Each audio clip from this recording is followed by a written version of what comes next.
எப்படி இருக்கிறீங்க என் பிள்ளைங்களா? நான் உங்களுக்கு சூப்பரான சிக்கன் பிரியாணி எப்படி செய்யறதுன்னு சொல்கிறேன். உங்களுக்கு வாங்க, நான் அம்மா எப்படி வைக்கிறேன்னு காட்டுறேன் பாருங்க. அம்மா இந்த மாதிரி குக்கரை வச்சுக்கோங்க. ஒரு 50 மலாட்டெண்ணெய் ஊற்றிக்கங்க. ஒரு 2 டீஸ்பூன் நெய் ஊற்றிருக்கிறேன் நான். அம்மா ஏலக்காய் 2 வச்சுக்கோங்க. எல்லாம் பட்டை கிட்டை எல்லாம் வச்சு அதில் போட்டுக்குங்க. அது வெடித்து முடிஞ்சோடனே வெங்காயத்தை போட்டுருங்க. வெங்காயம் ஒரு 4 வெங்காயம் வெட்டி வச்சுருக்கிறேன். இந்த வெங்காயத்துக்குரிய ஒரு 1.5 டீஸ்பூனு இஞ்சி பூண்டு பேஸ்ட் வச்சுருக்கிறேன். அதையும் போட்டுக்கணும்.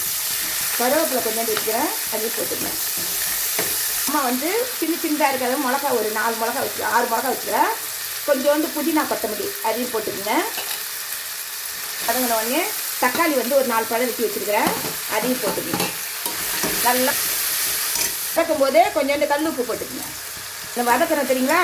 அதில் கரம் மசாலா ஒரு 1/4 டீஸ்பூனு, மஞ்சாத்தூள் ஒரு 1/2 டீஸ்பூனு, கார மிளகாத்தூள் ஒரு 1/2 டீஸ்பூனு, பிரியாணி மசாலா 1 டீஸ்பூன் வச்சுருக்கிறேன். இதுக்குள்ளேயே போட்டுக்கோங்க. இந்த வெங்காயத்துக்குள்ளே போட்டு வதக்கிங்க. இந்த மாதிரி நல்லா பேஸ்ட்டு மாதிரி நல்லா இதுவாக இருக்கணும். ஏன்னா வதக்காத விட்டிங்கன்னா தக்காளி சோறு மாதிரி இருக்கும். நல்ல பிரியாணி வாசனையே இந்த பேஸ்ட்டில் தான் இருக்குது.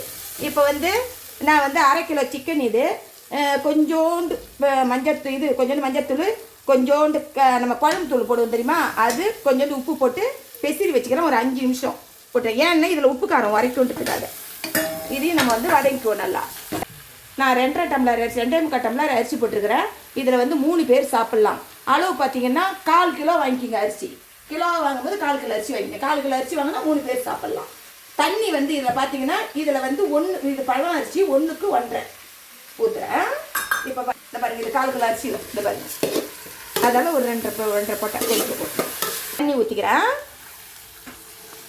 இது விசில் எம்மா நேரம் வைக்கணும்னு பார்த்தீங்கன்னா ஒரு விசில் வச்சு ஒரு 10 நிமிஷம் சென்று தம் கட்டி அப்படியே நிறுத்திடுங்க. சிக்கன் கலக்கி வைக்கும்போது உப்பு போட்டுக்கணும். அதனால் உப்பு பதம் பார்த்துக்குங்க. கொதிக்கட்டும். கொதிக்கும் போது ஸ்டீம் போட்டு வெயிட் போட்டுருங்க.